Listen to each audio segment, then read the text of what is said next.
Esther, you have a great deal to share with us in a short period, so we'll get started right away if that's okay. You were very young when your parents sent you to England, and although you were too young to be able to tell us firsthand about life in Germany for your family at that time, perhaps you can give us a sense of what you've been able to piece together about your family and about Adelsheim in that time before the war, certainly, and before you left with your sisters. Yes, I'm happy to do that. Clearly, I don't remember any of this. About our family, I learned that from my sisters, as much as they would talk about it, which wasn't a lot. And then later on, as we get into further information, there's a man who lives in Adelsheim who has researched the Jews of Adelsheim, Reinhardt Laughlin. And he and I correspond by email, so I've learned a lot from him. And occasionally from other sources, which when I talk about something, I'll tell you about it at the time. Tell us a little bit about Adelsheim. It was, I think it still is, a very small town. It is a very small town. There is one stoplight in it. I've been back there 3 times because I felt a great need to go back and see where I came from.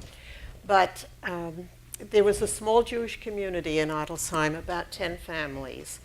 My father and mother lived there. Before that, my father had lived in another little place called Korb, and once their oldest daughter was born, they moved to Adelsheim.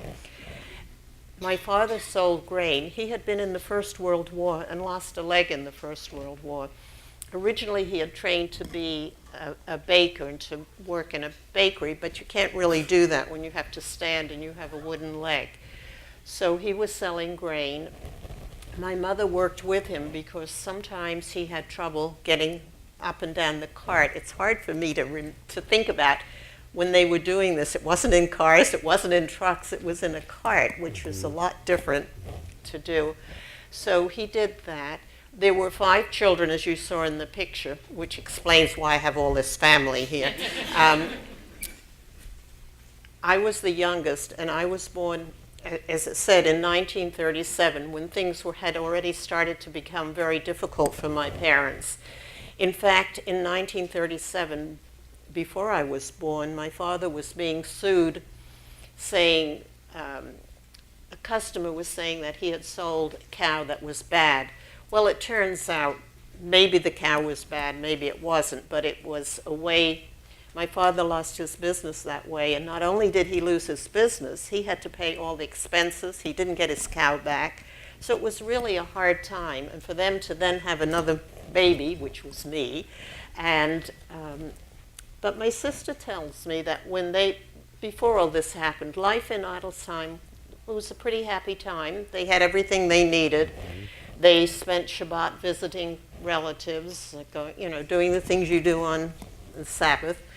And they originally went to school, to the neighborhood school, but then they were not allowed to go to the school because Jewish kids were not allowed. And they first went to aunts in Hebron. I think it was Hebron. That didn't last. And then they went to Aachen, where they lived with my 2 aunts in Aachen. And when they were living in Aachen, they went to the Jewish school there. My second sister, Edith, told me that sometimes there would be people in the house at night, and they were gone the next morning, so they think my aunts were helping people escape from Germany or get out. My second sister, Edith, who also liked to eat a lot, said they used to sometimes walk across the border, and they would come back with food, especially chocolates, and some kinds of clothing tucked into their clothes so that they were going back and forth across the border. So One other question, your sisters and your brother, what was the age range among your siblings? Okay, my oldest sister is 12 years older than me, and she's the only one that's still alive. So I'm the youngest, and she's the oldest. The 3 in the middle have died. And Kristallnacht, the Night of Broken Glass, occurred in November 1938. And that had a profound effect on your family, and of course, leading them to conclude that life under the Nazis was already horrible, and it was going to become worse, likely.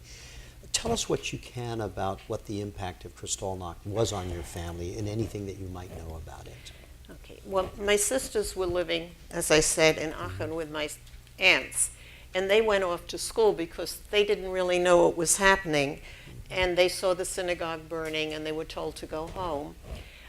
My sisters really didn't talk a lot about what happened before they left. They left in March of 1938 on the Kindertransport. They left from Aachen. They didn't have a chance to say goodbye to my parents. And the only thing that, well, I've heard two things. My sister Bertels said her ears were pierced because there was an old wives' tale that it helped your eyesight if you had your ears pierced, and she didn't ever wear glasses, so maybe. And my sister Edie talked about on the train when they crossed the border into the next country that they were given oranges and some food, and she remembers that. But my sisters really never talked much about the actual being on the train and going. Now, in Adelsheim, I know what happened, and I know all this from Reinhardt Laughlin, who has told us this. People came from the neighboring village, and they destroyed the temple. They took, well, you know, when you think of a temple, you think of a big, beautiful building. This was an ugly, square, small place. They took the book, the Torahs out, the Bibles. They took everything out, and they took it to the sports field and burned it. Some men were dragged out of their houses and taken away, but my parents' house was sort of off the main street, so nothing actually happened to them. So, according to Reinhardt, and you know, he's researching, and I don't know, that these were all people coming from another village, and they'd add 1 or 2 people in each village. Who knows? But that's basically what I know about Kristallnacht. And for the audience, on that night of November 9th through 10th, over 300 synagogues were burned throughout Germany and Austria, thousands of businesses destroyed. And in your community, because it was a small community, very few Jewish families, I think maybe 10. 10, I think. And your family had been there for centuries. Well, not in that area. In that area for centuries. They'd been in that area for 200 years. But they were severely affected by Kristallnacht. So as a result of that, your parents, the following year, in early 1939, made truly an extraordinary decision to send their daughters away on a Kindertransport. Tell us first what the Kindertransport was, and then what you know about, if anything, about how arrangements were made to do that. Well, people in England went to the government, the Jewish people in England went to the government and asked if they could bring children over. And the Parliament in England said they could bring children as long as they weren't going to be a ward of the country. They had to have a guaranteed amount of money, and homes had to be found for them. Other groups joined in helping the Jewish groups, particularly the Society of Friends, the Quakers. And then they sent people to Germany to help organize it. I don't really know, and there's not a real way to know, whether my aunts arranged, because my sisters left from Aachen, whether my aunts really arranged it, my parents, it isn't clear to me from what I know. But my sisters left in March of 1938, and they went to England. We had an aunt in England, one of my mother's sisters, who worked as a domestic in England because you couldn't do much else when you were a refugee kind of person. And she found places for my sisters from the people that she had met and knew. My oldest sister, Bertel, went to live with some people from Scotland and actually went to Scotland for a while. And then when she was 16, because she was 14 when she went, when she was 16, she moved back to live with my aunt and go to work. And at some later date, there was a knock on the door, and there were policemen there, and they said, "Do you know this man?" She said, "I don't know that name." Well, it turned out the people she'd been living with, the man was actually a German spy, and while they'd been in Scotland, he'd been taking information about the planes and things that were happening there. So a brilliant cover, taking a Jewish child who's a refugee from Germany and then spy for the Nazis. So, let me, a couple other questions before we talk about actually your getting to England, if we can. Your sisters went in March, and Right. you would go in June, I believe. Right. Do you know why you didn't go at the same time as your sisters? And you also had your brother Herman at home as well. I don't know that. Do you want me to finish talking about what happened to my sisters? Once they got there? No, we'll come back to that, Okay. yeah. I imagine perhaps it was easier living in Aachen is a pretty big city compared to Adelsheim. And maybe it was easier to get people on. Maybe my aunt, I mean, it's all speculation. You don't I don't know, really right. know. I clearly wasn't there with them. As to why they didn't send my brother, don't know. Don't know. But according to my sister Bertel, he was spoiled rotten because he was the boy. So I don't know. Did the Kindertransport not take boys as easily? I mean, I was 2, so he was 6. I don't really You know don't that. Yeah. Ultimately, I think about 10,000 children were saved as a result of the Kindertransports. Does that sound right to you? Yeah, it did. So with your sisters going, they went first, and you started to tell us where they each went when they first arrived, because you were not there yet. Right. Okay. So Edith, my next in line sister, lived with a family in England. And then when the war really started, children were sent out of the big cities. So she was sent to another family. And she always said she was treated like a slave there. And she did not go to school. After she was 14, she wasn't allowed to go to school. And eventually she joined the Women's Army in England. Ruth lived with a doctor in the family in London, and then she lived with another family out of London, and eventually landed up in a hostel. Never quite sure what happened. Once she told me it was because she wouldn't do her Hebrew lesson she got, but I don't think that's really why she, how. There was a lot of movement of kids in England during the war, a lot of things happening. Just as an aside, my mother's English, and she was evacuated during the war to the countryside and moved several different places, Right. In that experience. And she remembers the place where she went, where she said her words are, "I was essentially their scullery maid," as a Yeah. 13-year-old, Right. in the country. Your aunt, that was your Aunt Hannah. Well, tell us about her. My Aunt Hannah. She was a very energetic, opinionated lady. Very good. We haven't talked about where I went, but she also kept kosher, because it'll come later. But she really looked after us. She knew where everybody was. She kept track. She sent information to my parents. I don't know why she was smart enough to leave early. I have no idea. So you don't know any about that, No, yeah. no. You Well, the thing is, my sister Bertel, who's 12 years older than me, she always says that kids at that time didn't know everything that was happening in the family. Well, my sister's not a stupid woman. How she couldn't have known some of this stuff is beyond me, but she says she didn't, so I guess she didn't. When you finally got there in June, and your brother stayed behind, that meant the 4 sisters were there in different places. Right. Do you know if there was any attempt in trying to have you stay together in one home, or is that just not possible? I don't think that was possible. There was an organization in England called Bloomsbury House that kept track of us and sort of looked after us, not too energetically.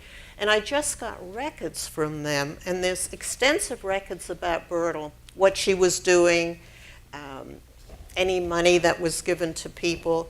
There's a little bit about me, and it talks about having, when I was getting ready to leave, that they had to take me for a picture and that stuff. A tiny bit about my Ruth, my sister Ruth. Hardly anything about, well, they didn't find anything about Edith. They didn't have enough information. I have to send information back. But it was really interesting because the information on Bertel was much more extensive than on us. But they kept track of the people, the kids that were there. And you'll tell us in just a moment where you went. It was with a Christian family. Right. Did some of your siblings go to other Christian families, or did they go to Jewish homes, or did it matter? You just whoever would take you in. Ruth originally went, the doctor's family were Jewish, and the people that Edith went to were Jewish, and the ones that treated her like a slave were Jewish too. And that. But I think the people that Ruth landed up with in between the hostel were not Jewish. And Bertels people were not Jewish. So it's really a matter of, it sounds like wherever a home could be found for the Right. kids. And then a lot of kids on the Kindertransport landed up in group hostel kind of things. What was a hostel? We think of a hostel now as where college students, stay on the cheap when they're More traveling. like an orphanage kind of More place. like an orphanage? Yeah. Okay. And at least one of your sisters ended up in Right. a hostel, right? Right. Yeah. Yeah. So, June 1939, Right. you go. I And go. of course, you're too young to know anything about your trip there, that you know firsthand. But tell us what you know about your leaving and arriving and where you went. The one thing I don't know is who took care of me. I was on this train and then on a boat. I have no idea who took care of me, but I landed up in London, and And you're 2 years old. I'm 2 years old. And somebody from the Quaker Society took me by train to Norwich. There's a good train service. And then I have a copy of a letter that the woman in Norwich, who was also part of the Friends, had written to my foster mother asking, did they want me brought out to where they lived, or could they come to the station? And I don't really know what they did. So I landed up with the Harrisons, and they lived outside Norwich as a cathedral city, and Thorpe was really way out in the country at that time. Now it's just a suburb of Norwich. So I was taken there, and the Harrisons, my foster father, Uncle Harry, worked for a shoe factory that was owned by a Jewish man, and there was a sign on the bulletin board, is anybody willing to take one of these children? And they were willing to take me. They had one son, Alan, who's 7 years older than I am, and I think they basically would have liked another boy, but they got me instead. Originally I was supposed to go to Wales, and I don't know why that fell through. So I arrived in Norwich. I promptly got rheumatic fever? Scarlet fever? Scarlet fever. Scarlet fever, yeah. And I was in isolation. Alan used to play with me through the window. I was basically afraid of loud noises. I was afraid of Uncle Harry, who was the kindest, mildest man you ever heard. But I was afraid, and all I could think of was that I must have heard a lot of men yelling and shouting in Norwich, in Adelsheim, because I really was afraid of him for a long time. But I lived with this family. They belonged to a very fundamentalist Christian chapel, and the man who owned it and ran it, a Mr. Ramsey, helped them out a bit. Back then, 2-year-olds were still babies, not like now, and I think they gave him some of the things they needed, and I think occasionally they helped him with money. But this chapel was a small chapel, and many of the people who lived in Thorpe belonged to it, and had a lot of community activities of which I was a very happy participant. But they really, now in churches and synagogues, the big thing is community, and it really was a community place then. So I lived with the Harrisons. I was very happy there. I went to school. I did whatever kids did, did naughty things, did good things, and that. I guess I basically knew I wasn't there forever, but I didn't ask questions. It wasn't one of the things I did. Alan was really good to me. A lot of big brothers do mean things to their little sisters. He never did, and he would take me with him and drag me around and all that. So Bertel and Edith and Ruth used to come to visit sometimes in Norwich. It was hard originally for them to travel because there were a lot of regulations, especially people from Germany. One time Bertel came, and she was living with my Aunt Hannah at that time, and my Aunt Hannah was kosher, and it was hard to get meat and chicken. So Bertel, I don't know how the Harrisons, they got her a chicken. She took this live chicken back on the train because it had to be killed kosher in London, and that. But they came, and one time we all went to London to visit Aunt Hannah and Bertel. There was a lot of tension between my foster mother, Auntie Dot, and my Aunt Hannah, and I don't really know what that was about, or maybe it was just a natural kind of thing. Speculating, Yeah. family took you in and Yeah. were raising you as part of their household during that Yeah. time. And I'm sure Bertels trying to check on you, or Hannah, I mean, is trying to make sure to keep the family ties strong and all of that. Well, yes. And that. So I went to a Seder, which I had no idea what it was. I had absolutely no idea. I was supposed to be learning Hebrew. Mr. Ramsey, the man from the chapel, knew Hebrew, but I am really bad at languages, so I didn't really learn it. One time, somebody came from Bloomsbury House to the school to check on me, and I do remember the headmaster not leaving me alone with him. Don't remember what they asked me or what they really checked on. So I was there. So the Harrisons didn't try to convert you or raise you as a Christian, or do you know? They belonged to something called the Hebrew Christian Society, so they probably would have not been unhappy if I'd converted, but I was 10 years old. What did I know? I knew nothing about Judaism. What I knew, I mean, I know tons of hymns and I know all those things, but I don't think they wouldn't have done that. They weren't that kind of people. Okay. Before we continue on with what it was like for you living with the Harrisons, both during the war and a little while after the war, your parents, of course, when you left, were still in Adelsheim, and your brother Herman was with them. Tell us what you can about what happened to Herman and then what happened to your parents, as best you know. Okay. In October of 1940, the Jews of Baden, which was the state that Adelsheim is in, were rounded up. They were told they could bring a small suitcase, and they had to go to a central place. My brother apparently had been at school someplace else and was home for one of the Jewish holidays that day because it was Sukkot.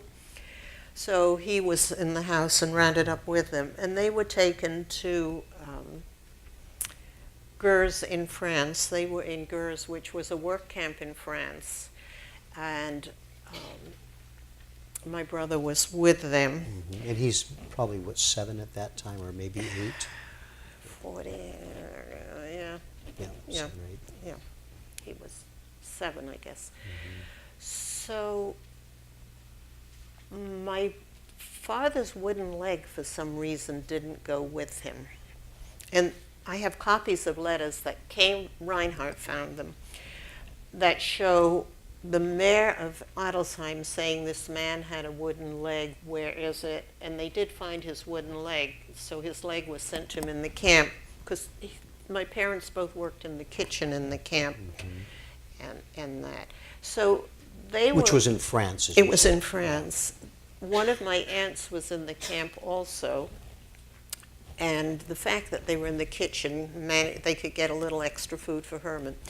So in 1980s, when there started to be a lot of information on TV about the Holocaust, my sister Bertel said, "Oh, I've got letters from our mother when she was in the camp." Well, I didn't know that. My husband had them translated, and basically, that's the only way I know anything much about my mother. My father just wrote a couple of lines underneath.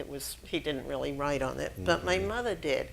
And there are 5 letters. Bertel said she had other letters, but they got lost in all the movement.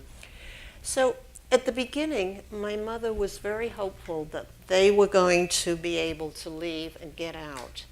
But you needed money to do that and the right connections, so that wasn't going to happen. A couple of things I learned from them. I never realized that you needed money in the camps. If you had money, you could buy some things and do. So my sister Bertel was sending them money, and they were writing Sending them money from England. from England, and I think a couple of my uncles here was sending them money. But my mother would write, just like a mother, to Bertel, who was not living with us, was in her teens. Make sure your siblings behave. They thank the people who are taking care of them. They wash behind their ears. They do well in school. You know, all the things anybody's mother would tell you to do on how to behave. And they were in this horrible situation with not enough food, no freedom, and they're still trying to make sure that us children were being raised properly, behaving in a way that we should. It was pretty amazing to me. So In the letters, my mother, a lot of the letters are asking them to contact this relative and that relative, aside from telling them how to behave. And in one letter, my mother talks to Bertel, and she said, "Save your clothes for me. I am so thin now, I could get into your clothes." Well, my mother was not a thin lady. You could see that from the pictures. So, I mean, I found that pretty amazing that they did that. But somewhere in one of the letters, it mentions that Herman is in some kind of is not with them, is in some kind of a school or a home that children in France were in. Well, we didn't know much about that. And this is another example of how we're still finding out a lot of things. I mean, there's so many things we don't know about our family. But there's someone who works at this museum that I know who is married to somebody from Vienna and had met a young woman in Vienna who was doing some research on the Kindertransport. And she asked me if Lily could interview me, and Lily interviewed me. So at the same time, the Holocaust Museum is having a new exhibit next year about the American response to the Holocaust. And they found a picture of my brother waiting to get on a boat, because he did eventually come here. And the person that Lily was doing research was also waiting to get on that boat. So from that connection, we found out which home my brother had been in. I mean, it's such a And this is intermingled- very recent. Oh, in the last year. In the last year. And that, so Lily is doing research because she's going to write a book. And every time she does research, she finds out other things about my brother, which is so interesting. And my brother's been dead 27 years, 25 years, and he would never talk about what happened to him. And now we're finding out these things. I mean, there's on the ship manifest, when it says about him coming to this country or something about him, it says that he knew he could read French and German. Well, where did he learn to read it? Well, I guess he learned in these schools. I mean, how did he know these things? And he absolutely wouldn't talk about it, so I don't know. And he came here in 1941, I believe. Is that right? He did. 1941. The United States allowed 1,000 children, and in 1941 it's called 1,000 children. And he was one of the children that came then. And they landed in New York, and there was a picture in a newspaper, and a second cousin saw this picture and somehow or other got Herman connected with my uncle here. And he was raised by an aunt and uncle here. And that, I mean, he knew he had sisters, but he was a little kid. He thought they were in this country, and we were in England. And I'm assuming that once he came here, there was there any communication from Bertel or anybody with Herman here in the United States during that period? My mother knew he was Your here. mother knew, yeah. One of the letters talked about him being here and how happy he was. He had this cousin who was like a big brother. So there was communication. I mean, I have copies of a couple of letters between my mother and my foster mother. Luckily, my foster mother saved things, you know. Otherwise, I wouldn't have that information. So what do you know about your parents? Well, I know they were in the camps. They were in Gurs and Rivesaltes in France until 1942. And in August of 1942, they were sent to Auschwitz, and they were murdered as soon as they got to Auschwitz.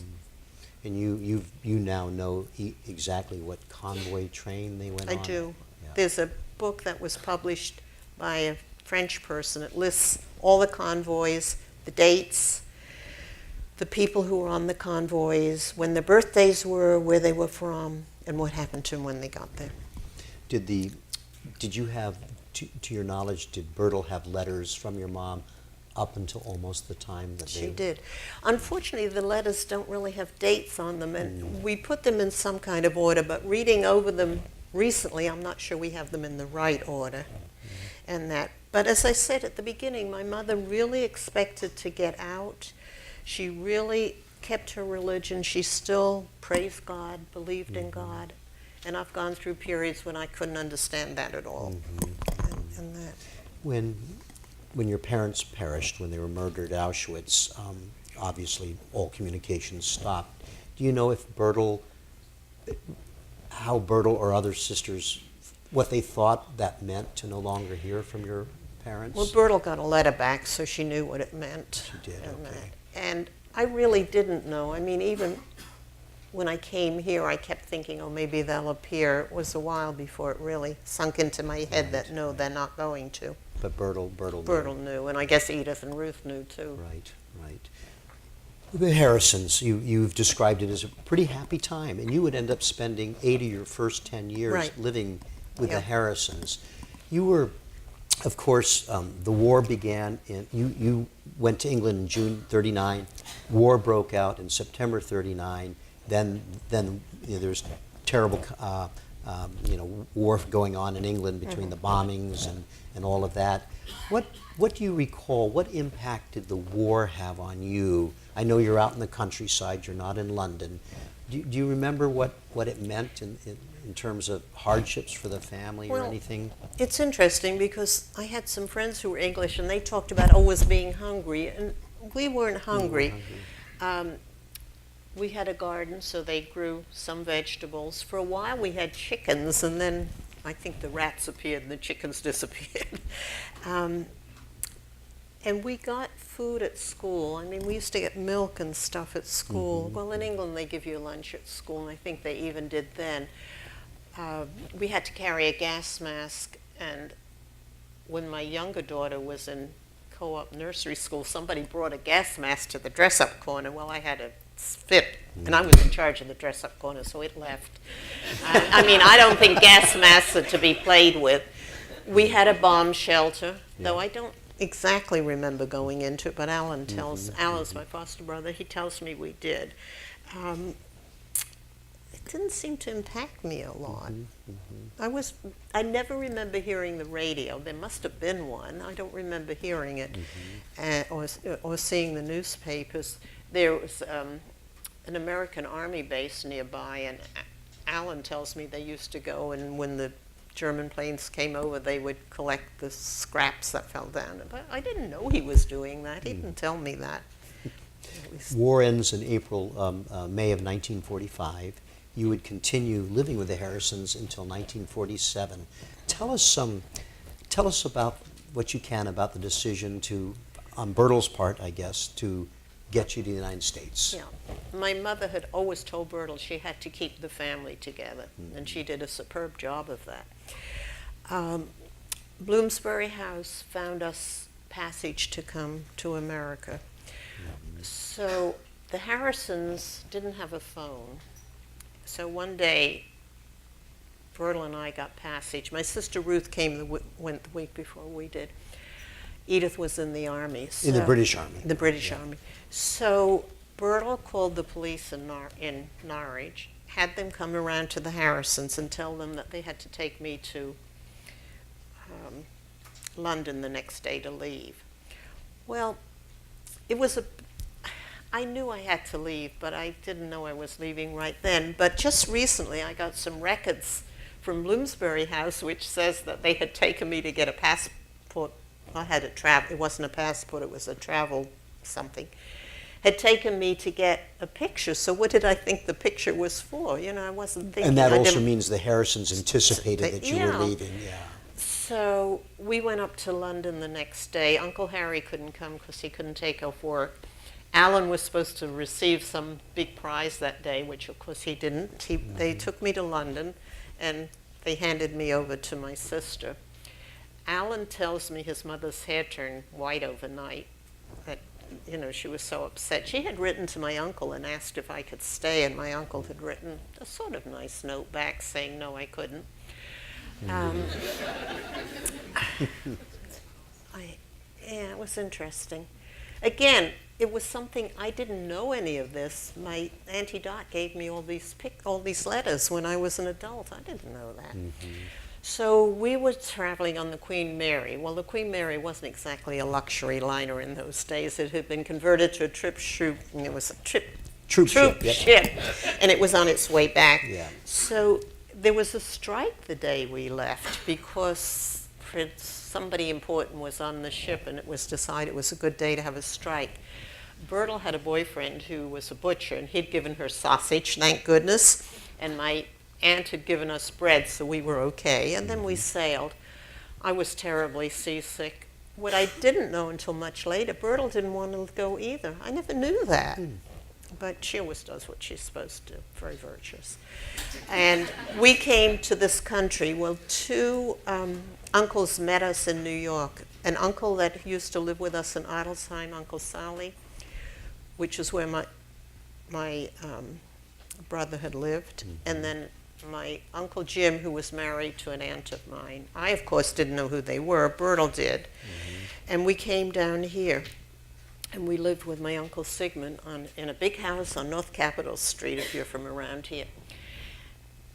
There's a movie about the Kindertransport called Into the Arms of Strangers. And many of the people in that talk about the fact how awful it was going to live with these people in England, how mean they were, and what a terrible experience. Well, that wasn't my experience. Coming to live at my aunt and uncle's was that experience for me. My uncle had a pretty bad temper. My aunt was mentally ill, and back then they didn't have all these medications for that, so they argued. My uncle threw furniture. It was not a good time. And it was many different things for me. I was living in a big city. I was living with tons of people. I was living with people who yelled and screamed, and they were Jewish. I didn't know anything about Jewish. I went to a school where the teacher, frankly, was nasty to me. I mean, I was a teacher all my life. I would never have done what she did. So it was a really, really bad experience. My other uncles sometimes would give my aunt food, but she would keep it till it was bad. I threw my lunch out on the way to school every day. Plus, I have a lazy eye, and nothing had been done about it in England. I was 10 years old when I came here. They thought I was going to wear a patch on my eye. I was weird enough already. So I used to take the patch off. Little did I know the nurse at the school knew I was supposed to be wearing it. So I went to an elementary school not far from here, off North Capitol Street. And I had never been to a movie. The Harrisons didn't go to movies. They didn't drink. They didn't dance. Didn't wear makeup.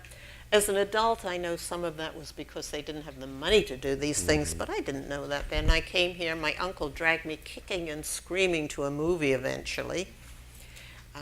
Clearly, my uncles drank, I mean, they didn't drink to excess, but they did drink. I didn't know about dancing then. So all in all, living with my aunt and uncle was not a great experience.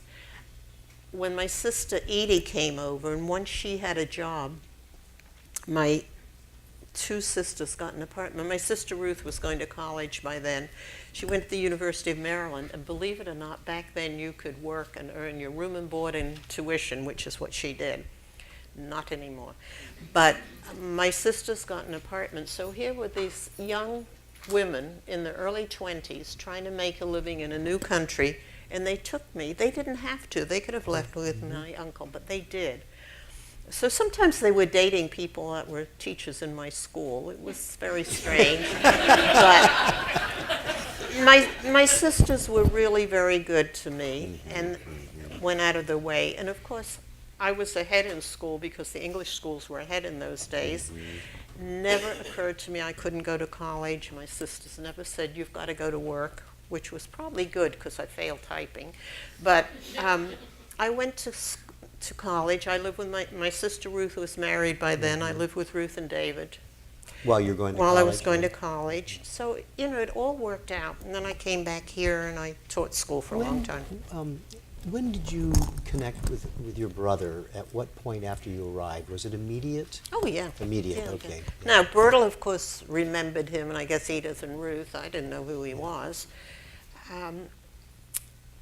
But he was living with my aunt and uncle. But he, you know, we did things. He was in high school when I was in high school. And, you know, we did some things together, and that. But we weren't living together. You've gone back to Germany and to Adelsheim. What was that like for you? Well, the first time I went back, it was because I needed to know where I came from. I needed to know I wasn't born in a black hole. I needed to go back.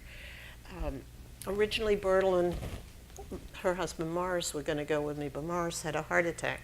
So Bertel wrote a letter to the people there telling them that I was coming. And Fred and I landed up there. It was around noon.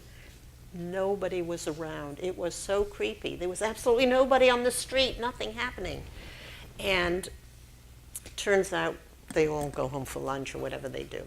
So when we finally got to the town hall, I don't speak any German, and there wasn't anybody there who really spoke English. So they arranged for the next day. The deputy mayor's wife spoke English, so she was going to go with us, and we were going to go on a tour of the area. And then they said, well, you don't want to stay here tonight.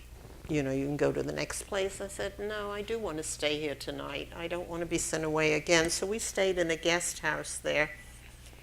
And I don't know if the people knew who I was or not, but I had such nightmares that night. I dreamt the Nazis were coming up the stairs to get me. It was really scary.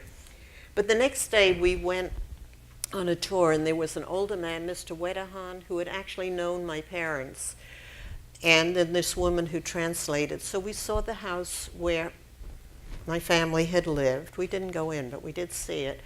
And my sisters had told me certain places. There was a brook. Back then, when you baked the bread for Shabbat, you took it to the community bakery. Well, one time my sister Edith dropped it in the lake, so I had to look at that. And I saw where the synagogue was, and there's a Jewish cemetery between that little town and the next little town. And we went there, and we saw where many of my relatives were buried.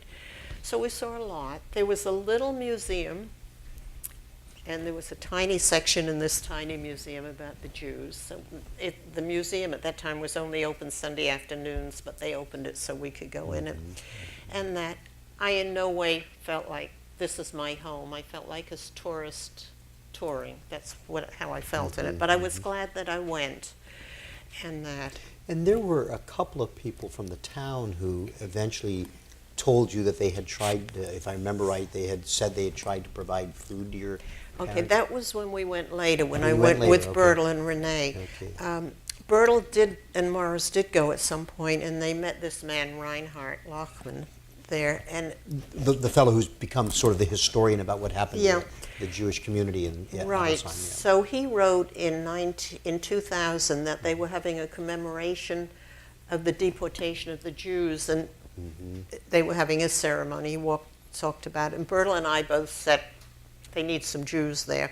And my niece Renee came with us, and we went to this thing, which was interesting. In the meantime, I'm sorry, I'm disjointed in how I talk. Bertel at some point had asked me to see if there was what was happening in Rexingen, which is the town my mother came from.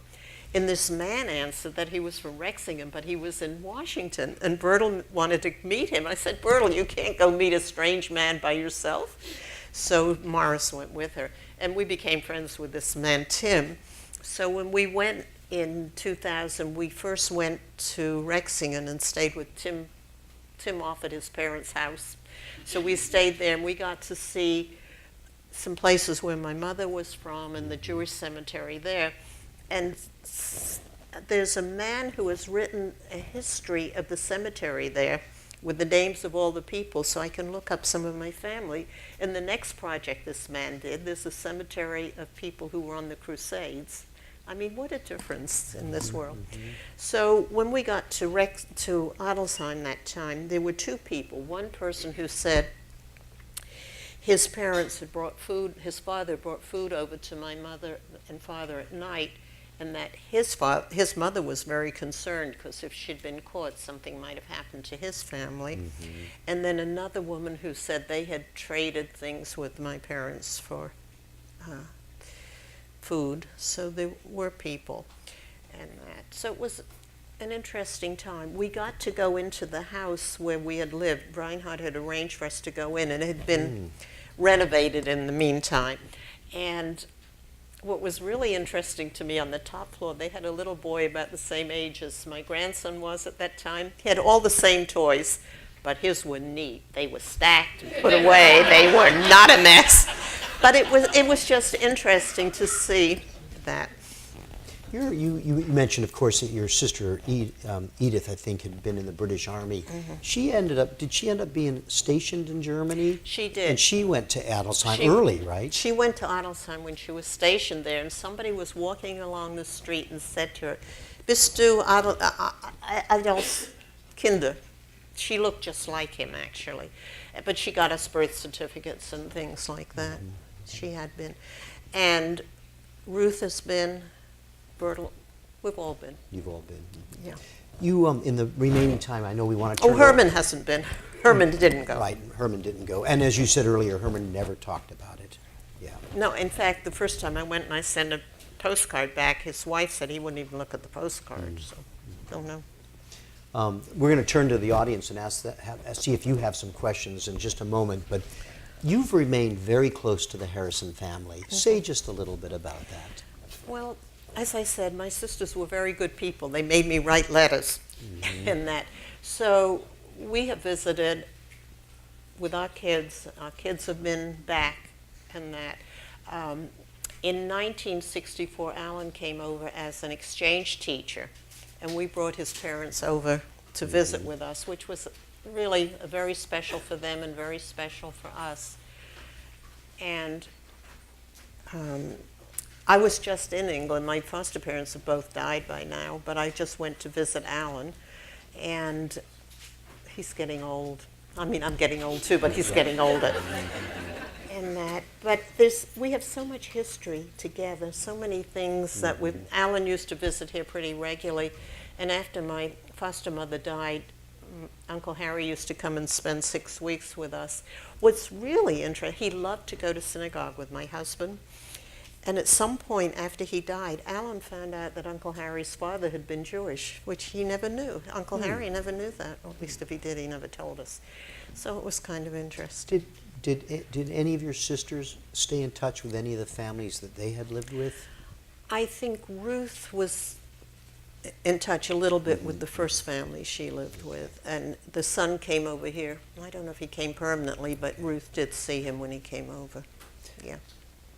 When did you start talking about what you went through? What prompted you to start speaking out as you're doing here, and you've done here with First Person for several years now? I retired. Okay. But no, I mean, you ask it as a serious question. Right. When Alan used to visit, I taught in a middle school that had a very mixed population, and I would take Alan to school, and we would talk about that I lived with him as a foster family, but not, I mean, I did mention the Holocaust, but not so much. But I was involved with a group at Temple that was before the Holocaust Museum opened, that we did stuff on educating our congregation. But I started volunteering here after I retired, which was quite a long time ago, actually. Yeah. I think we can turn to our audience to see if you have some questions. We have microphones on both sides of the aisle. We ask that if you have a question, wait till you have a microphone in your hand. Try to make your question as brief as you can, and then I'll repeat it just to be sure that we hear it correctly before Esther responds to it. So anybody want to start us off with a question? If not, I will just continue asking a bunch of questions. But we have a brave soul right here. Hello. I really enjoyed your speech, so thank you very much. You mentioned the commemoration that you went back to visit in your hometown with that historian who's been studying that town. What form of commemoration and what year did that take place? The question is the commemoration that took place in Adelsheim. When was that, and what kind of commemoration did they do? It was October of 2000, and it was in what used to be a synagogue in the neighboring town, and it's been made into a community place. And Reinhardt had made exhibits of all the families, all 5 of them about, 5 families. A lot of people have contacted him to find out information. So, you know, we're used to very fancy exhibits. These are all Xerox copies of things, and of letters and pictures, very basic kind of thing. There was a band that played Jewish type music. My sister was supposed to give a speech, but she started crying, so she didn't do that. They told a little bit about the history of what had happened. Reinhardt read one of my mother's letters. I'm trying to think what else. There was all kinds of information about it and about what had happened to the people. And did the townspeople turn out for that? There were there were some young people. I think they were from Reinhardt's school, actually. There were other people. There was also a guard because they expected neo-Nazis, which was a little unnerving, to say the least. It was all in German, and I took German in high school and college, and I don't understand German. I think there was a lot of talking about what happened to people, how they had been taken, where they were sent. A lot of history, a lot of information about what happened to people afterwards. I found it moving, and I didn't understand a word of it. When I came home, I had it translated. And one of the things I forgot to mention when we were there for that, Reinhardt had found a list of the things that had been in my parents' house. They had been listed as pages and pages down to the rags, everything that was in my parents' An house. inventory. Of everything in the house. But Bertel looked at it, and she said there used to be a fancy doll that they weren't allowed to play with in the living room, but that wasn't on the inventory. Somebody had taken that. And yeah, it was a very homemade kind of thing. It wasn't sleek like we're used to when we see commemorations. And we were really glad that we had been to it. When we first went, Bertel was talking to people she'd gone to school with in first grade, and if somebody had died when they were in first grade, so they were busy talking about what this kid had died. I mean, it was just like if you go back to your hometown. And for the first day, Bertel translated for me, and after that she didn't. But luckily, Reinhardt and his wife speak English, so that worked out okay. Right. Thank you for that question. Do we have another one? We have one right here. Yes, sir. I'll get the microphone to you. If somehow or other, does this work? It is work. I can hear you, I think. Yeah. If somehow or other we could step into a time machine and some of the Nazi leadership would walk out here, what would you say? Question is if you could walk into a time machine and Nazi leadership came out on stage, what would you say to them? Good grief. That's You know, I have never actually thought about it, but when I think about it, I guess I would ask them why they felt they needed, in order to get ahead, they had to have people to persecute. Why did they need to do that? I mean, I know I've read a lot of history, I've taken this class. Why? What makes people, I mean, even today, why the need to stigmatize other people to make yourself strong? What is the need for it? And you have me stumped. I don't know what I would have. I think I think it's a terrific question, and I'm going to think about it because I don't. And your response was, I think, exactly right. Why? I mean, I think everybody would have a very similar response to that. I have another question for you before we close, Esther. Have you been to Auschwitz? No. No. I've been to the one near Munich. Yeah. Dachau. Yeah. I think we're going to close our program now. One last view for questions, okay. We're going to close There's in a just a question moment. Oh, we do have another question. I'm sorry. Okay. My eyes are getting better. Hello, thank you for sharing your story. I'm curious and inspired about how sort of empowered and independent your sisters were throughout the story. I was wondering if you could talk just briefly about your thoughts on that. She's impressed with how empowered your sisters were, and if you could say a few words about that. I think it's fascinating because it was a time when women really were not, but they really were, and it just amazes me. But we laugh in my family that we have very strong women in our family, and the men who marry in better beware. And I think they had a very strong feeling of self, and I think particularly my sister Bertel, who did all kinds of things when we were growing up, when we had families, to make sure that we spent time together, that the kids, there are 10, my parents would have had 10 grandchildren, and other than one who lives in New Mexico or someplace, they're pretty close. And I think my sister really worked at it. She felt her mother had told her that she had to keep our family together. And I think the fact that I have all these family people here, most of whom have heard what I have to say several times before, really shows that why they feel, I mean, we all went to college. None of that would have happened. I mean, my parents maybe had 6th grade education if they had that.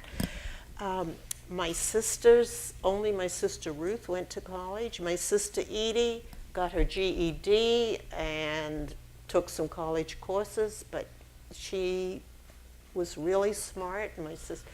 And I think they just had a good sense of self. Now, where it came from, I don't know. Maybe circumstances forced them into being very strong. I mean, they really were very strong people, exceedingly strong. You don't. Well, thank you all for really some great questions. We're going to have to wrap up now. I'm sorry.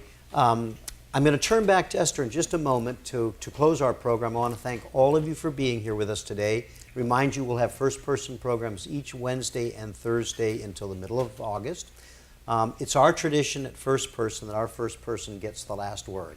And so Esther's going to close our program. When she finishes, Joel, our photographer, and Lolita's our other photographer somewhere, Where'd she but go? right here, Joel will come up on stage and he's going to take a photograph of Esther with you as the background. So we ask you to stay with us until we do that. So, Esther. To me, I don't think most of us are going to be in a position to affect tons of people. What we can do is help one person, 2 people. I think what we can do as individuals is to see people as individuals and to help, encourage, do what we can in a small way. And if we all do things in a small way, it will improve the world in a big way. Thank you.